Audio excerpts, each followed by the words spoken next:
So recently, Pinkbike was acquired by Outside. Yes. So talk me through the acquisition. What did it go Yes. for? What's the outside group?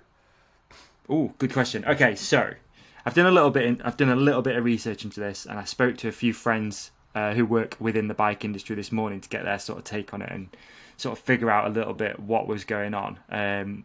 Ultimately, with anything, there's a lot of this might happen, that might happen. There's a lot of, I wouldn't say confusion, but there's definitely some sort of unknowns for now. All we know is Pinkbike was acquired by a group called Outside. So, Outside was originally started by a guy called Lawrence Burke. He established Outside in 1977. Recently, a dude called Robin Thurston, who, if anyone wants to check it out, you might enjoy it. Pinkbike did a podcast with him, talking about the acquisition and what it means for Pinkbike and where it's all going and stuff. Been 100% transparent. I haven't listened to it, so I was gonna, but I haven't yet. So we're coming at this purely from a looking from the outside in vibe, right? Ooh, so Robin, in. I see what you did there. Pardon the pun. like it. Whoops. So Robin previously owned a company called Pocket Media, which was a load of like outdoor focused publications, so stuff from running, climbing, vegetarian magazines, some bodybuilding stuff. There's tons of them. I think there's like 30 or 40 or something. There's a lot. Yeah. And that was up until about early 2021. Pocket Media then acquired Outside, and the Outside group was made up of Outside, what's it called? I've got some notes here. Outside Integrated Media, so Outside Magazine, Outside Studios, Outside Go, which is a travel company, Outside TV, and also I think it's called Gaia, Gaia, GPS system. So they bought that at the same time. They also bought Athlete Registration and Peloton magazine all at the same time.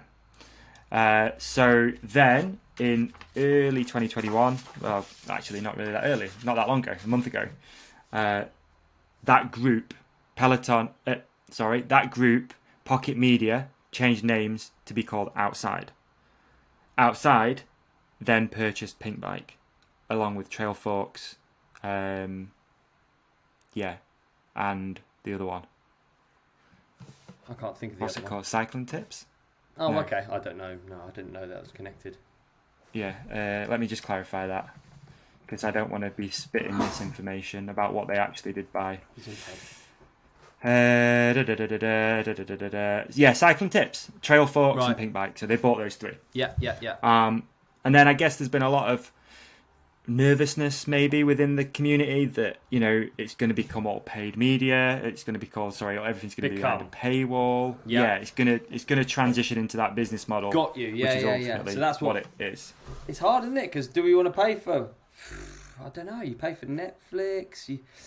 Exactly, dude. I'm with you. Right. Yeah. So I spoke to a few friends and stuff this morning about, again, people who work in the bike industry that obviously going to remain unnamed. About what this could mean, some of the speculation going on maybe behind the scenes that people are talking about, maybe some of the stuff that you might not necessarily think about. Ultimately, I agree with what you've just said. I think media is changing so quickly, and people don't necessarily surf the internet like they used to. I think people have one or two websites they go to for stuff. It's like, right, I want my bike stuff, Pinkbike. I want my moto stuff, Racer X. I want my fashion stuff. What's gnarly that is really, if you think about it, if it's behind a paywall, it's more likely to be actual journalism and not paid advertorial, they call it. I don't know if I listen. This is the fucking serious episode, isn't it? Jeez. Yeah. Anyway, interesting though. Yeah, totally. So everything on Pinkbike basically comes with some kind of monetary. I would say. Would you say that's fair? There's event topics that aren't, but anything that's sort of remotely product based or even athlete based will come with. It will be only posted on the main page if it's mind blowingly game changing or if someone's exchanged money for it. So then it makes it much harder for someone who isn't paying for it. And like certainly with DMR, when I was doing all the adverts for them, it blew my mind how much it cost, and then The fact that you could, if you're in a group test, you're paying basically. You don't get in a group test unless you're paying for ads. Yep, true. Yep, totally. And I think so. A few different ways to talk about this, I think, as well. And a friend of mine today brought up something really interesting. So a lot of these group tests are, like you said, it's paid. So okay, we're doing a saddle test. Cool, send us a oi saddle, whatever it might be. Yeah, it's not to You'll say be that involved in the group test. the It doesn't mean you're going to get a good review. Yeah. It doesn't mean anything. But what I think there is, and this is purely from my own personal experience and stuff. There's a lot. People work with people a lot of the time, right? And if you work at Pinkbike and I sent you this bit of snooze and we've got a good relationship, you're not gonna slate it. Yeah, I hear you might be like, dude, like the review's maybe not that good, just a heads up, but you're not gonna go, this is dangerous, it's gonna kill you. You're probably not gonna do that. Have you ever been to a press launch? Yeah. You're not staying in an F1 hotel, are you? No, you're not. There's a lot, and that is natural, right? I think that's what goes on. Brands want to look after the journalists that are coming to review the stuff. You are not going to pay for much stuff. It's going to be quite a nice experience, and that could, in theory, taint your view a little bit. Let's be honest, a little bit. You're going to come away like, fuck, that was really sick. Like, yeah. So yeah, paywall has the opportunity for Pinkbike to not be the same. So really, just to clarify, so my friend who I was speaking to today was like, the one thing he is a little bit nervous of, and this is purely speculation, this may not happen, right? We're just talking between friends, is that they will have the opportunity to do more like lab testing. And what that means, how he looks at it is, like Which magazine, they don't necessarily oftentimes have an association with a brand. So they'll just go and buy, let's say they go and buy, let's just use a saddle again for an example. Yeah. They go to the local bike shop, they buy a saddle. Because they've not had any interaction with the brand, they're not going to piss anyone off. They can write a really honest review, which is good. And then paywall it. So, okay, right, I actually want to buy this saddle. I really want to see what they said. Okay, you got a paywall to get through to be able to read the actual honest review. So that just reduces that risk of any sort of like tension between marketing managers and stuff like and journalists and stuff like that, which I thought was an interesting way of looking at it. It is, it is. There's good examples of like Stab. I think I bang on about Stab, that surf one, and that's behind a paywall, and they do really good stories and like stories that are like not controversial but like truthful. Like they cover stuff in depth, and I don't know that's exciting. The thought of that. I think what you said as well is really accurate, is that, we all have Netflix, Amazon Prime, not all, but, a lot of people will have. I'll use the example of Netflix. I don't watch Netflix that much. It costs me £12 a month. If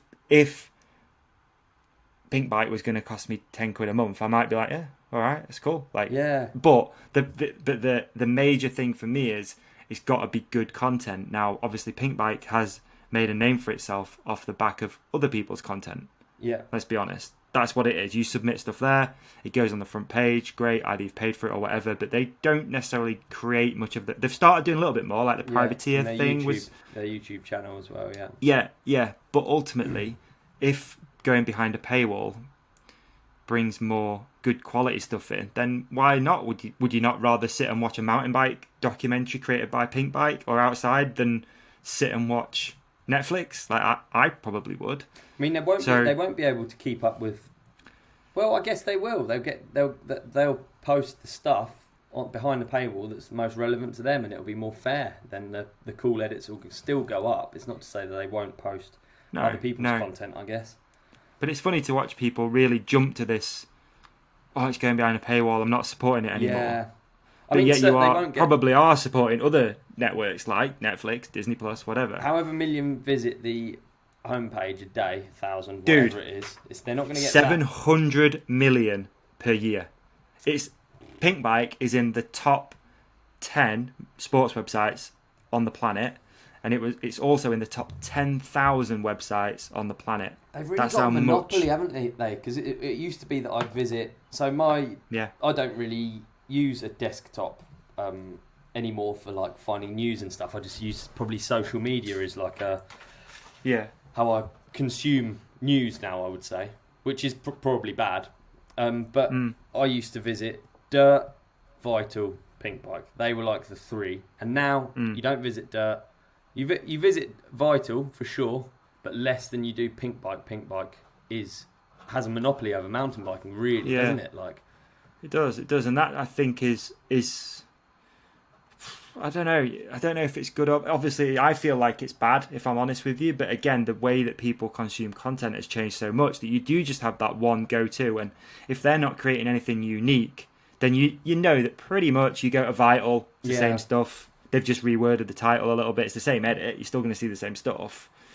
Different review. You might go there to, again, using the saddle. You might go there to read a review of the saddle and see what that person so said that's over make that or break person. for you is like what they're going to produce once they go behind a paywall. If they go behind a paywall, that would be. And I feel like this outside acquisition, if anything, is going to open up more opportunity to do that. Right? There's going to be more budget. Maybe you'd like to think so. There's going to be more potential for sort of cross promotion. Maybe sort of you've got these huge other industries running, walking. Maybe some cross promotion of doing different things together, which in theory might help mountain biking. I don't know, maybe it won't, but I'm looking at this as well, like very much from the outside looking in, that there's a lot of new people to this sport. So maybe for us core, let's say, we don't want that. Like, we don't want to see that sort of stuff. We want to see the cool shit, right? Yeah. Same with, like Stab. That's why you go there, because it's the cooler side of things, right? It's like the more unique sort of side of it. So I think mountain biking is so generic now as well. There's so many people involved, so many newbies, so many whatever. I think Pinkbike's just good to be a place for everyone, and not necessarily so down you're a saying specific that shouldn't be, route. The paywall shouldn't be for the paywall should be for core audience, and Pinkbike should be for everyone. Is that your thoughts on, like, if you were going to arrange it, like a Dirt magazine would be a paywall one, and then Pinkbike would be the free to everyone I think one? That's where I'm at with it. I think so. I think that's roughly where I'm at with it. Yeah. I don't know. I don't know. I mean, the cool thing is it's a success story, dude. You look at Pinkbike, look at the site objectively. Dude. That's not a complicated site. It's really quite clunky and old school. I'm not. I think if anything, outside is hopefully going to improve the website though, because I agree, but it's been the same since we were kids going on it, right? Yeah, right. Yeah. Do you remember photo of the day was like such a thing, wasn't it? Yeah. I don't think there's even a section for it now. POD. Oh really? Yeah, I can't find didn't it. It used to be on the top left-hand corner, really small. Or maybe it did. It's not now. The podcast is. Oh right. They're on episode 82 of their podcast. Are they? Yeah. We're on 13, dude. What are we doing? What are we doing? No, it's 57 now, isn't it? Yeah. Technically. I don't know. It is an interesting thing. I think there's a lot of people jumped to conclusions straight away that it was going to be really bad and that we were going to lose the audience and stuff like that. But I wonder I'm trying to be what optimistic. Our listeners think. I'd love to know what our listeners think. Yeah, Comment below, folks, please. I'd love to know what people think. Would you still support Pinkbike? Will you still go there if you had to pay to view certain content? Yeah, exactly. Hey, here's an example. We go to Patreon. Would everyone still listen to it? Much fewer, huh? Much fewer. I think so. I think that, especially with podcasts, the beauty of the podcast is that it's a free thing. I agree. Panic, not everyone. We're not going to Patreon. Not yet. But that Ferrari's got to put fuel in itself somehow. So I agree that. What was I going to say? No, I think podcast. That's what it was built on. Yeah, free. I agree. Yeah, but ultimately, it does. And that gets into that conversation again that we've probably had a million times. But ultimately, there's got to be money in it somewhere. That's why we have sponsors. It's why we talk about certain brands and stuff, because that actually keeps the lights on it. They've got a life, got mortgages and bills and stuff to pay. Yeah. Like, it doesn't come free. I did it free for 3.5 years. And on that note, what does your T-shirt say?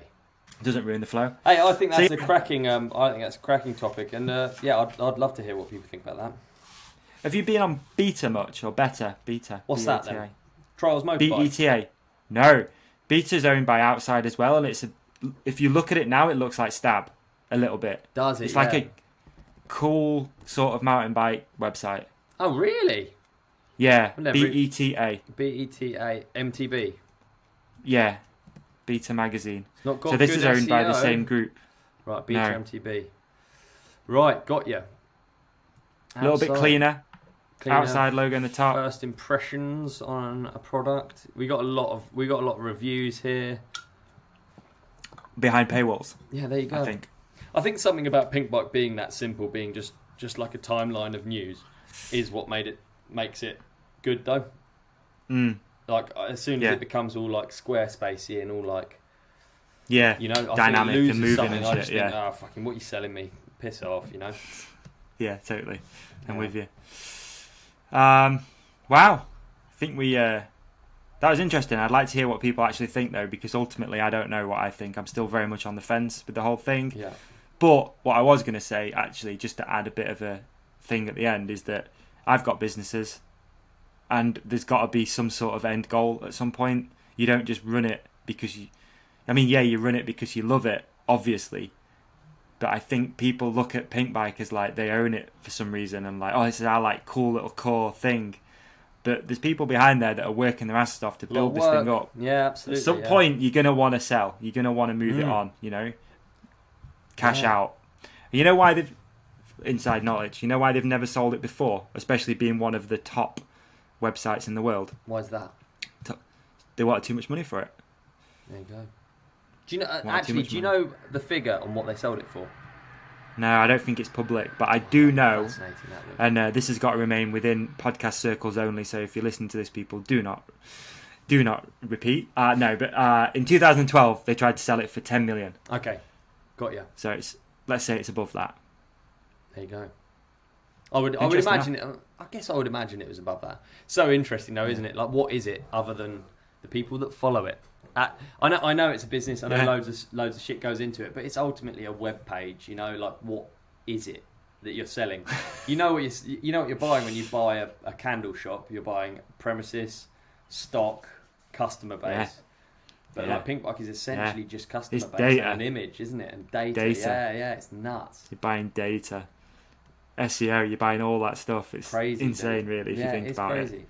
And it's not an easy one to do. I mean, even Red Bull have tried and failed. Red Bull Bike for a long time was like, they were coming for Pinkbike, weren't they? They wanted to be the news source of mountain biking. And I don't know, maybe you go on Red Bull Bike, but it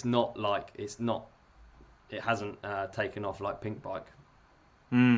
Why? I don't know, but it hasn't. Yeah, there you go. We'd love to hear your comments, folks. Again, if we don't use this clip, no problem, but wherever you're listening, send us a DM, whatever. Let's hear your comments. I'd love to know more. Yes. Any insights and stuff. Absolutely.